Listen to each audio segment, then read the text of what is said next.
नमस्कार, मैं हूं डॉक्टर अजय भांबी और आज हम बात करने जा रहे हैं राहु और कन्या राशि। पिछले कुछ दिनों से हम राहु की चर्चा कर रहे हैं विभिन्न राशियों में और नक्षत्रों को लेकर, और कुछ ही दिनों में यह भी देखने को मिला कि जो हमारे दर्शक हैं उनकी संख्या लाखों में पहुंच गई है और प्रति घंटे लोग हज़ारों में देख रहे हैं। इस सब से हमारा निस्संदेह उत्साह बढ़ा है और हम चाहते हैं कि इंटेंसिटी के साथ, गहनता के साथ राहु पर ऐसी चर्चा हो कि जो चर्चाएं आजकल हमें अक्सर देखने को नहीं मिलती। जब भी कोई व्यक्ति राहु को ठीक से समझ जाता है तो उसके जीवन में आमूल चूल परिवर्तन हो जाता है। इस बात पर का शायद कभी सोचा ही नहीं गया। राहु मूलतः एक रहस्यमय ग्रह है और अगर हम देखें हमारे और आपके जीवन में प्रतिदिन प्रति क्षण रहस्य ही घटते रहते हैं। इसके बाद क्या होगा न मैं जानता हूँ न आप जानते हैं, मैं यहाँ भी नहीं जानता रहस्य कैसा होगा। और रहस्य जो है ये बड़ा गहरा होता है। हमने रहस्य को क्या समझा कि कोई आदमी हमारे साथ रहस्य में व्यवहार कर रहा है, लेकिन अगर हम चार लोग बैठे हुए हैं यहाँ पर तो हमारे मन में क्या चल रहा है, कौन सा रहस्य हम छुपाए हुए हैं और सामने वाला कौन सा रहस्य छुपाए हुए किसी को नहीं मालूम, और सबके मन में रहस्य चल रहा है। ये राहु है। राहु को जानना होगा तो ऐसे नहीं कि गरीब हो गया अमीर हो गया, वो राहु तो अलग है। राहु हमारे मन में कौन से भय देता है, कौन सी उत्सुकता देता है, कौन से रहस्य देता है और कहाँ हम उलझ जाते हैं, ये राहु है प्रतिदिन प्रति क्षण। और जीवन में हम सब ने, आपने एक्सपीरियंस किया हुआ है, जब भी किसी रहस्य से पर्दा उठता है, कोई भी रहस्य छोटा हो बड़ा हो, तो क्या रोमांच होता है। और ये रोमांच बहुत गहरे में बैठ जाता है और कई बार डिपेंड करता है, बरसों तक याद रहता है कि अरे वाह क्या रहस्यमय स्थिति थी और कैसे ये चुटकी मार दे साफ हुई। ये राहु है। हमारी स्पष्ट मान्यता है कि राहु एक रहस्यमय ग्रह है। इसको षड्यंत्रकारी कहना राहु के साथ अन्याय है और राहु कदापि षड्यंत्रकारी नहीं है। और जैसे जैसे आप ये प्रोग्राम को देखेंगे तो आपकी ये धारणा अवश्य बनेगी कि राहु रहस्य है, जीवन तो रहस्य है। षड्यंत्र कौन करता है रोज़ रोज़ किसी के साथ, और कहाँ हर किसी का षड्यंत्र सफल होता है। सफल हो जाए तो उसके असफल होने की पूरी संभावना बनी रहती है। प्रत्येक मानव जीवन हर युग में, गए युग में, वर्तमान में, आने वाले युग में रहस्यों से भरा रहेगा। और ये जितने भी रहस्य हैं इन पर कभी कोई पर्दा उठाएगा तो राहु खुद ही उठाएगा और किसी की दम भी नहीं होगा। ये राहु है। राहु ना केवल आपको संकट में डालता है बल्कि आने वाले संकट से आगाह भी करता है, बचाता भी है, दोनों काम करता है। तो इन अर्थों में राहु आपका मित्र भी है। मिस्ट्री को लेकर पूरी दुनिया में, रहस्य बोलते हैं उसको भी, पूरी दुनिया में एक मिस्टीरियस दुनिया है, हम बोलते हैं। ये बहुत रहस्यमय दुनिया है और इसी दुनिया में हम सब समझते हैं, रहते हैं। और जब हम इस दुनिया को मिस्ट्री या मिस्टीरियस बोलते हैं तब मालूम पड़ता है कि अंधकार है, धोखा है, फरेब है, जालसाजी है और पता नहीं क्या क्या है। तो यहाँ से हमको मिस्टीरियस होने की बात मालूम पड़ती है और ये मिस्ट्री से ही मिस्टिक बना हुआ है। और जब कोई आदमी मिस्टिक हो जाता है तो हम उसके पीछे लग जाते हैं। मिस्टिक का मतलब है जो भौतिक और आध्यात्मिक दोनों जगत की यात्रा के पार चला जाए, उसे मिस्टिक बोलते हैं। जब भी कोई व्यक्ति अंबानी या बिल गेट्स जैसा कोई धनवान व्यक्ति हो जाता है तो वहाँ पर भी राहु का असर देखने को मिलता है, क्योंकि ये भौतिक दुनिया की तमाम ऊंचाइयों के पार करके खड़ा हुआ आदमी है। ऐसे जितने भी लोग हैं उन सब की बात कर रहा हूँ। तो वैसा हर कोई होना चाहता है। इस भौतिक जगत है, हम भी होना चाहते हैं। आप मुझसे पूछे तो मैं बोलूँगा मैं भी ऐसा होना चाहता हूँ, क्यों नहीं, होना ही चाहिए। लेकिन कुछ लोग इसके पार चले जाते हैं। जब कोई व्यक्ति भौतिक और आध्यात्मिकता के सारे और छोड़ देता है, उससे सब पार निकल जाता है, अनादि हो जाता है, तो वो बुद्ध हो जाता है, महावीर हो जाता है, नानक हो जाता है, ओशो हो जाता है, उसे मिस्टिक बोलते हैं। ये मिस्टिक है। ये सारा कमाल राहु के पास है। ऐसा ग्रह जो अनंत संभावनाओं को लेकर चलता हो, और हमारे बीच की संभावनाओं की आहट को बीच बीच में नॉक करता हो, उसे हम षड्यंत्रकारी कैसे कह सकते हैं? मैं तो नहीं कह सकता। मैं एकदम इस विचारधारा के टोटली खिलाफ। राहु एक राक्षस का ग्रह है, व्यक्ति है पहले, ग्रह तो बाद में है। मूलतः राहु एक राक्षस है जो समुद्र मंथन के समय स्थिति का लाभ उठाकर, मैं कथा को आगे नहीं बढ़ाऊंगा, अमृत मंथन की स्थिति का लाभ उठाकर राक्षसों की पंक्ति से उठ के देवताओं की पंक्ति में बैठ जाता है, अपना सर कटाता है और राहु से दो हो जाते हैं राहु केतु। पहले राहु राक्षस था, उसके बाद राहु ग्रह हो जाता है। तो राहु को दो लाभ हुए। एक लाभ तो ये हुआ कि भौतिक दुनिया में उसका नाम हो गया, और दूसरा वो ग्रहों की दुनिया का बादशाह हो गया। राहु केतु के बिना आप कुंडली नहीं बना सकते। आपकी कुंडली अधूरी है बिना राहु केतु, आप सब जानते हैं। साधारणतः तो राहु को ऐसा बोलते हैं कि भौतिक और आध्यात्मिक जगत की जो पराकाष्ठा है उस तक पहुंचा देता है, लेकिन कभी इससे ऊंचा भी कमाल करता है। वाल्मीकि एक डाकू थे, उसके बाद वो महर्षि वाल्मीकि हो गए। ये भी राहु का कमाल है। कहाँ डाकू और कहाँ महर्षि वाल्मीकि, ये सब राहु है। इसके अलावा संभव ही नहीं हो सकता।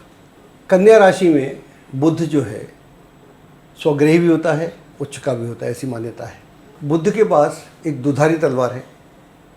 वो अगर आपके पक्ष में है तो इतना पक्षपाती हो जाता है कि आपके खिलाफ जितने भी षड्यंत्र हों उन्हें वो एक तरफ कर देता है, और कहीं वो आपके विपक्ष में चला जाए तो उन्हीं तर्कों से जो पहले आपके पक्ष में दे रहा था, उन्हीं तर्कों से उल्टी तरीके से आपको फंसाने का पूरा प्रयास करता है। तो यह बेसिकली बुध ग्रह है। हम यहाँ पर बुध और राहु का संयोग बताने की कुछ चेष्टा करेंगे। विद्वान लोग ऐसा मानते हैं कि पिछले 2000 साल से इस दुनिया का जितना पतन हुआ है वो रीजनिंग और लॉजिक के से हुआ है, तर्क से हुआ है। तर्क ने पिछले 2000 साल में इस दुनिया का जितना पतन किया है, इतना पतन उससे पहले कभी हुआ ही नहीं। हम सब तार्किक ही हैं। अब मेरी बात सुन रहे होंगे तो सोच रहे होंगे कि क्या बोल रहे हैं, क्या गलत है, क्या सही है।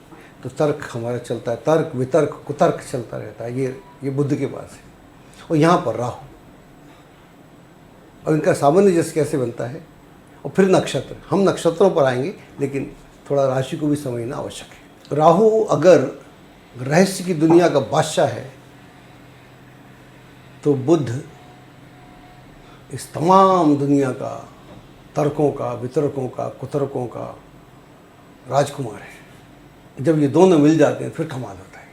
कन्या राशि में 2.25 नक्षत्र मिलते हैं। वो इस तरह है: उत्तरा फाल्गुनी, हस्त और चित्रा।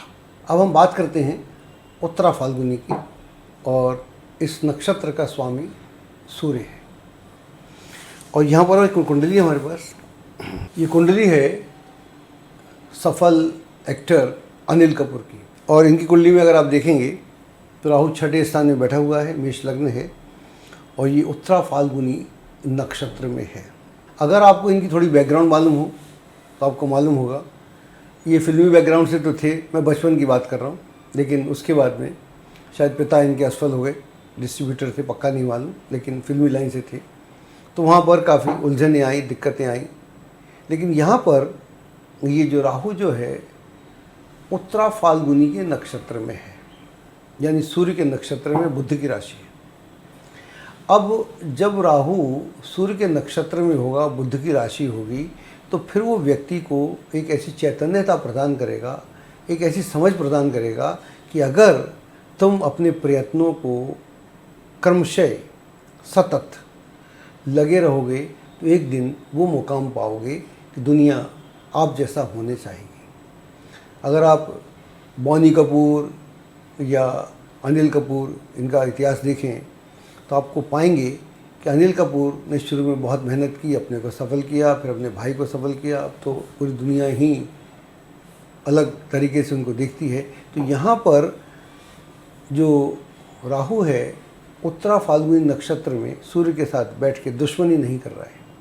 उसकी सूर्य से दुश्मनी है, नक्षत्र से नहीं। बड़ा अंतर है, क्योंकि ये नक्षत्र का जो राशि है वो कन्या है, बुध की राशि है। बुध का और सूर्य से तो मित्रता है ना, और राहु की बुध से मित्रता है। तो यहाँ दुश्मनी क्यों करेगा? नहीं करता, दोस्ती करता है। हम देखेंगे नक्षत्रों में भी हमको समझना पड़ता है कि नक्षत्र कौन सा है, राशि कौन सी है, कनेक्टिविटी क्या है। अब बाकी इनके बारे में क्या बताएं, इतनी फिल्में हैं, आप सब जानते हैं। मेरे को सिर्फ राहु की बात करना है, बाकी अनिल कपूर को तो पूरी दुनिया जानती है।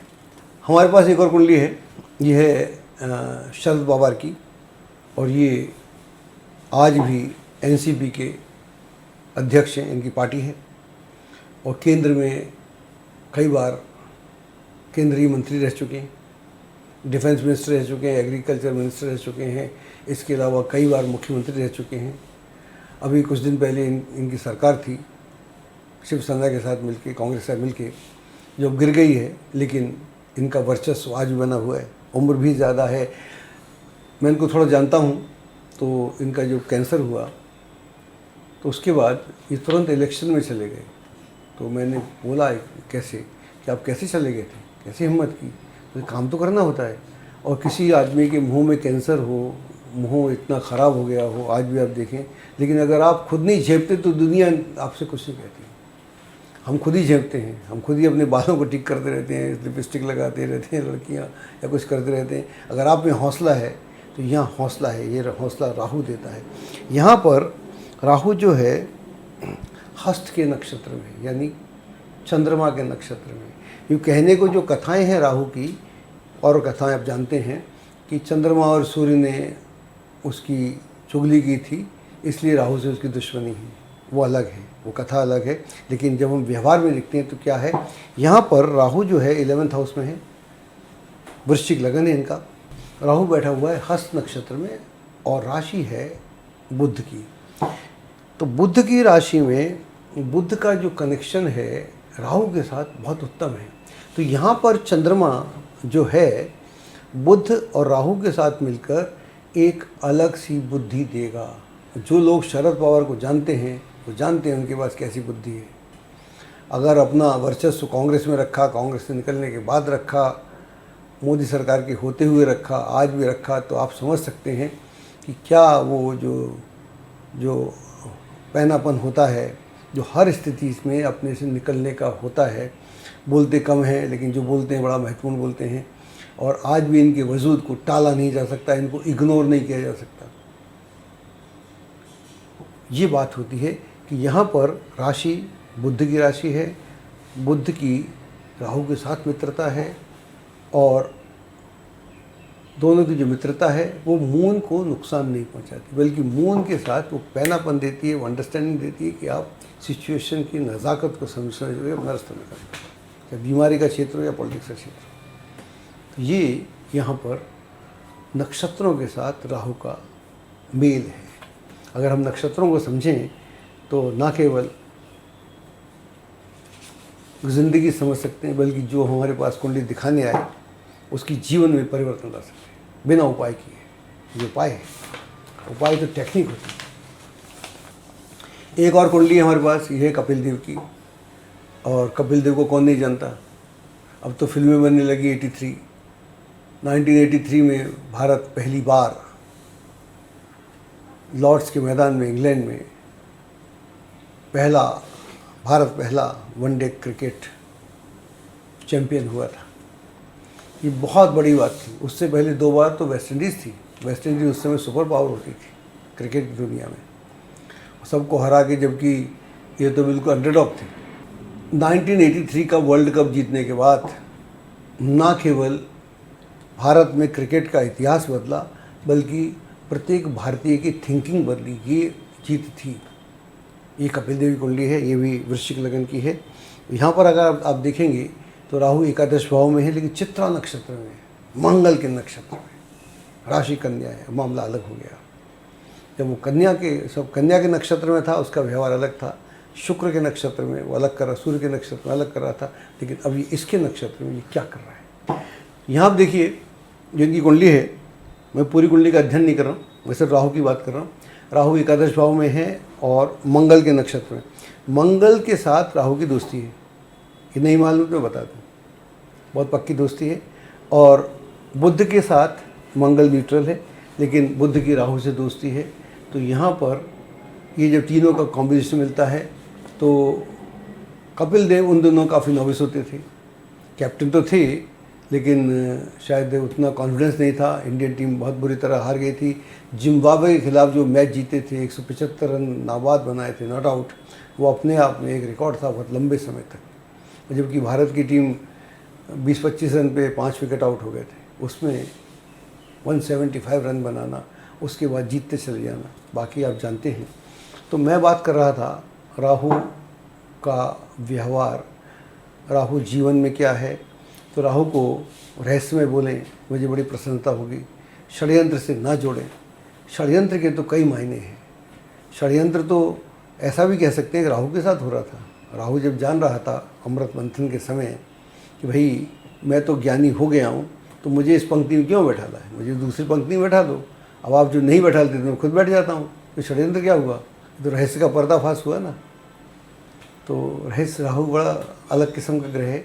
हमारी चर्चा चलती रहेगी और देखते रहिए, हमारा उत्साह बढ़ाते रहिए। बहुत बहुत धन्यवाद। एस्ट्रोलॉजी की सटीक जानकारी के लिए विश्वविख्यात एस्ट्रोलॉजर अजय भांबी के YouTube चैनल ABC चैनल को सब्सक्राइब, लाइक और शेयर करें। लेटेस्ट अपडेट के लिए बेल के बटन पर जरूर क्लिक करें।